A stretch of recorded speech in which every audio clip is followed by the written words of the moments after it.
दोस्तों नमस्कार, स्वागत है आपका ज्ञान की पिपासा चैनल पर। अगर आपने अभी तक चैनल को सब्सक्राइब नहीं किया है तो चैनल को कर लें सब्सक्राइब और बेल आइकन को भी प्रेस करें ताकि चैनल से संबंधित सभी तरह के अपडेट्स आपको मिलते रहे। दोस्तों आज 12 अगस्त है और आज से ठीक 3 दिनों के बाद भारत अपनी आज़ादी का जश्न मनाएगा, यानी स्वतंत्रता दिवस मनाएगा। भारत को ब्रिटिश साम्राज्य से स्वतंत्रता मिले 76 वर्ष पूरे हो जाएंगे। दोस्तों ब्रिटिश हुकूमत ने लगभग 200 वर्षों तक इस देश पर शासन किया और यहाँ से इतना धन लूटा, उसी के बारे में हम आज इस वीडियो में बात करेंगे। तो आइए अपनी वीडियो को शुरू करते हैं और आगे बढ़ते हैं। दोस्तों 15 अगस्त 1947 ये वही दिन है जब भारत को ब्रिटिश साम्राज्य से स्वतंत्रता मिली थी। लगभग 200 वर्षों तक ब्रिटिश हुकूमत का उपनिवेश रहने के बाद भारत स्वतंत्र हुआ था। कुछ दिनों के बाद भारत अपनी आज़ादी की 76वीं वर्षगांठ मनाएगा। इसलिए आज की इस वीडियो में हम जानेंगे कि आखिर 200 वर्षों के इस शासन में अंग्रेजों ने यानी ब्रिटिश साम्राज्य ने इस भारत देश से कितनी संपत्ति ब्रिटेन ले गए। दोस्तों हम भारत के इतिहास के बारे में जब पढ़ते हैं तो हम यह पढ़ते हैं कि भारत की समृद्धि के चर्चे उस समय पूरी दुनिया में हुआ करते थे। भारत को सोने की चिड़िया कहा जाता था। दुनिया की अर्थव्यवस्था में इस देश का योगदान 25 से 30% हुआ करता था। लेकिन जब 1947 में अंग्रेज इस देश को छोड़ करके जा रहे थे, उस समय इस देश का दुनिया की अर्थव्यवस्था में योगदान केवल 3% था। आखिर ऐसा क्यों हुआ, तो आइए जानते हैं। तो दोस्तों हम अखबार में छपे एक आर्टिकल के माध्यम से इस बात पर नज़र डालने का प्रयास करेंगे। बात 1874 की है। किसान साहूकारों के कर्ज में दबे हुए थे। लगान नहीं वसूलने पर अंग्रेज उनकी ज़मीनें नीलाम कर रहे थे। एक दिन पुणे का ये किसान कपास लेकर के साहूकार के पास गया। उसे उम्मीद थी कि इस बार फसल बेच करके वह अपना कर्ज चुका देगा, लेकिन साहूकार ने फसल नहीं खरीदी। किसान एक एक करके कई साहूकारों के पास गया, लेकिन सभी साहूकारों ने कपास खरीदने से इनकार कर दिया। ऐसा सिर्फ उस किसान के साथ नहीं हुआ, देश के हजारों किसानों के साथ ऐसा ही छल हुआ। ये अंग्रेजों की भारत को लूटने की सोची समझी चालाकी थी। 200 सालों के शासन में अंग्रेजों ने भारत से करीब 369 लाख करोड़ यानी 40 ट्रिलियन डॉलर 369 लाख करोड़ रुपए लूट लिए। यानी आज हम भारत और ब्रिटेन की जीडीपी को मिला दें तो उससे भी 17 गुना ज़्यादा। तब दुनिया की जीडीपी में भारत की हिस्सेदारी 25% हुआ करती थी, जो आज महज 3% है। साल 1757 ये वही साल है जब अंग्रेजों ने भारत में पहली बार लड़ाई जीती थी। 1757 में प्लासी का युद्ध हुआ था। इसमें एक तरफ बंगाल का नवाब की सेना थी तो दूसरी तरफ ब्रिटिश ईस्ट इंडिया कंपनी की सेना। इसमें अंग्रेजों ने छल से जीत लिया। 1757 भारत में मुगल साम्राज्य की धमक कमज़ोर पड़ रही थी। ईस्ट इंडिया कंपनी, फ्रेंच और पुर्तगाली अपनी कॉलोनियाँ बसा रहे थे, सैनिक जमा कर रहे थे। बंगाल का नवाब सिराजुद्दौला इस बात से खफा था। 23 जून 1757 को पश्चिम बंगाल के प्लासी नामक स्थान पर रॉबर्ट क्लाइव की अगुवाई में ईस्ट इंडिया कंपनी और बंगाल के नवाब सिराजुद्दौला के बीच जंग हुई। करीब 50,000 सैनिक, 500 हाथी, 50 तोपों से लैस बंगाल के नवाब की सेना ईस्ट इंडिया कंपनी के 3,000 सैनिकों से हार गई। हुआ यह था कि जो रॉबर्ट क्लाइव है वह पहले से ही बंगाल के नवाब के सेनापति को लालच देकर के अपनी तरफ कर लिया था।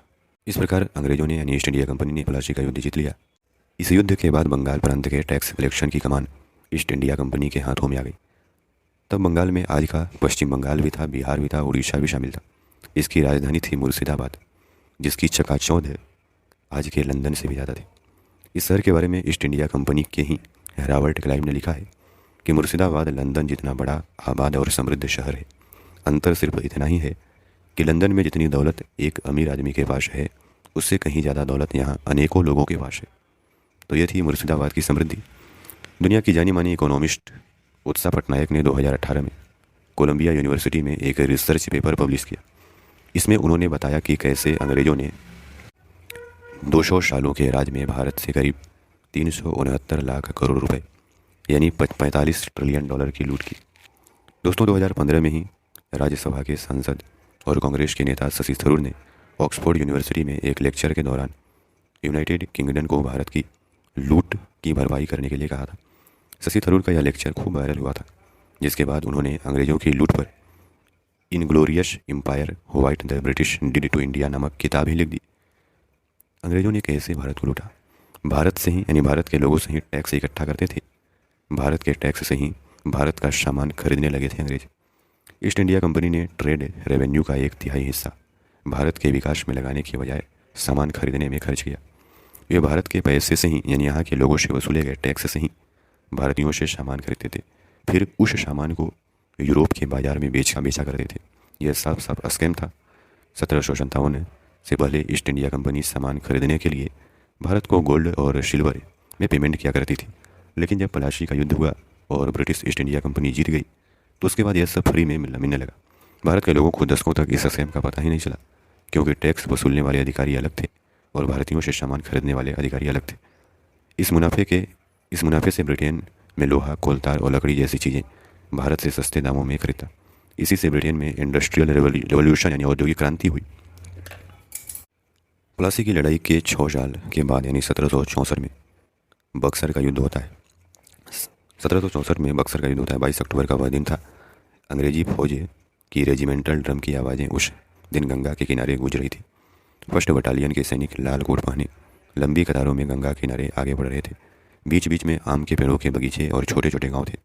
जगह था आज का बिहार का बक्सर। इस मोर्चे के लिए ईस्ट इंडिया कंपनी ने कलकत्ता से फ्रेश रेजिमेंट बुलाई थी। पूरी टुकड़ी को लीड कर रहा था हेक्टर मुनरो, ब्रिटिश ऑफिसर। दूसरी ओर थे बंगाल के नवाब मीर कासिम, अवध के नवाब सुजाउद्दौला और दिल्ली के मुगल बादशाह शाह आलम द्वितीय। इस लड़ाई में ब्रिटिश ईस्ट इंडिया कंपनी जीत गई। इसके बाद अवध के नवाब, बंगाल के नवाब और मुगल बादशाह को इलाहाबाद की संधि पर साइन करना पड़ा। संधि के मुताबिक मुगल बादशाह शाह आलम द्वितीय अंग्रेजों के पेंशन के भरोसे हो गए। अब अंग्रेजों को यानी ईस्ट इंडिया कंपनी को ज़्यादा अधिकार मिल गया, क्योंकि दिल्ली के मुगल बादशाह को भी अंग्रेजों ने हरा दिया। ब्रिटेन के इतिहासकार की किताब द एनार्की में इस संधि के बाद शाह आलम के दरबार की चर्चा है। दरबार में अंग्रेजों का जिक्र आता है। तब नारायण सिंह नाम के मुगल अधिकारी खड़े होकर कहते हैं कि आखिर क्या इज्जत बची रह गई है हमारी, जिन्हें धोने तक नहीं आता ऐसे अंग्रेज व्यापारियों से ऑर्डर लेना पड़ रहा है। बक्सर की लड़ाई की हार के बाद इलाहाबाद की संधि हुई। संधि के मुताबिक अब ईस्ट इंडिया कंपनी सीधे बंगाल, बिहार, उड़ीसा के लोगों से टैक्स इकट्ठा करने लगी। इससे पहले यह काम मुगल साम्राज्य और नवाब किया करते थे और उससे टैक्स का एक हिस्सा ईस्ट इंडिया कंपनी को जाता था। सीधे टैक्स वसूलने के अधिकार से ईस्ट इंडिया कंपनी को बंगाल से लेकर उड़ीसा तक की अर्थव्यवस्था का कंट्रोल हो गया। बंगाल, अवध के नवाब और मुगल बादशाह को सेना रखने की अनुमति तो दी, लेकिन संधि पर हस्ताक्षर कराया कि जब भी जरूरत पड़े वो कंपनी की मदद करेंगे। कंपनी के सैनिकों के रखरखाव की जिम्मेदारी थी नवाबों और मुगल सम्राट पर डाली गई, यानी अंग्रेज सेना का खर्च भी भारत के लोग उठाने को मजबूर हुए। 1857 की क्रांति जब हुई थी उसके बाद पेपर करेंसी से पेमेंट करने लगे अंग्रेज। दोस्तों, जब 1857 की क्रांति हुई तो उसके बाद 1858 में भारत पर ईस्ट इंडिया कंपनी की ट्रेड की मोनोपोली खत्म हो गई। भारत जो है अब सीधे ब्रिटिश क्राउन के अंडर हो गया। अब भारतीय व्यापारी भी अपना सामान बाहर भेज सकते थे। यहाँ भी अंग्रेजों ने भारतीयों के साथ धोखा किया। ब्रिटिश ट्रेडर्स व्यापारियों को अब सोना और चांदी की जगह स्पेशल काउंसिल बिल्स नामक की पेपर करेंसी से पेमेंट करने लगे। यह एक चेक की तरह था। व्यापारियों को इसे कैश में बदलने के लिए ब्रिटिश ऑफिसरों के पास नहीं जाना पड़ता था। ऑफिसर यह पेमेंट भारत में कमाए हुए पैसों से ही करते थे। इस सिस्टम से ब्रिटेन का सोना चांदी फिर भारत नहीं आ पाया। वे भारत के लोगों के पैसों से ही भारत के व्यापारियों को भुगतान करते थे। 1861 की बात है। इंग्लैंड में उस समय खूब कपड़ा की मिलें थी। इन दिनों इन मिलों में अमेरिका से कपास आता था, लेकिन 1861 में अमेरिका में सिविल वॉर छिड़ गया। कपास की सप्लाई बंद हो गई। तब इस मांग को भारत के किसानों ने पूरा किया। जिस कपास के उन्हें प्रति किलो 3 आने मिलते थे, अब उन्हें 12 आने मिलने लगे। अंग्रेजों ने इससे मोटी कमाई की। शशि थरूर अपनी किताब में बताते हैं कि अंग्रेज गुजरात, महाराष्ट्र के किसानों से अनाज की जगह कपास की खेती करने को मजबूर करने लगे। किसान भी कपास के अच्छे दाम देख करके कपास उगाने लगे। कपास उगाने में लागत ज़्यादा थी, तो इसके लिए किसान साहूकारों से कर्जा लेते थे। 1865 में जैसे ही अमेरिका में सिविल वॉर खत्म हुआ, वहाँ से इंग्लैंड में कपास की सप्लाई शुरू हो गई। नतीजा, अंग्रेजों ने भारत से कपास खरीदना बंद कर दिया। इससे किसानों की फसल बिकनी बंद हो गई। साहूकार कपास खरीदने से मना करने लगे। लिहाजा किसान बुरी तरह से कर्ज में डूब गए। ऊपर से धान, गेहूँ जैसी अनाजों की पैदावार भी उनके पास नहीं बची। तब साहूकार किसानों का बही खाता अपने पास रखते थे। इससे वे छल से ज़्यादा रकम भी कर्ज के रूप में दर्ज कर लेते थे। इस वजह से किसान कर्ज चुका ही नहीं पाता था, जिससे उनकी ज़मीन की नीलामी हो जाती थी। एकलव्य पब्लिकेशन की सामाजिक अध्ययन की किताब में एक मराठा किसान के दर्द का जिक्र है। वो अपनी परेशानी बयां करते हुए कहता है, यह देखो, तब ये साहूकार कचहरी से कुर्की यानी नीलामी का नोटिस लेकर आते हैं। हम कर्ज नहीं चुका पाए तो हमारी ज़मीन सब नीलाम करा देते हैं। पुश्तों से यह लोग हमें अपना कर्जदार बनाए हैं। जितना भी पैसा दो कर्ज नहीं चुकता। बही खातों में हमारे नाम जुटा कर चढ़ा देते हैं। इनके बही खाते जल कर राख हो जाएं तभी हमारी आफत टूटेगी। 17वीं सदी में दुनिया का 25% कपड़ा भारत बनाता था, जो आज़ादी के बाद 2% हो गया। उत्साह पटनायक अपनी रिसर्च में बताती हैं कि 17वीं सदी में भारत में दुनिया का 25% कपड़ा बनता था। 1947 में जब अंग्रेज भारत छोड़कर जा रहे थे तब यह सिमट करके केवल 2% हो गया।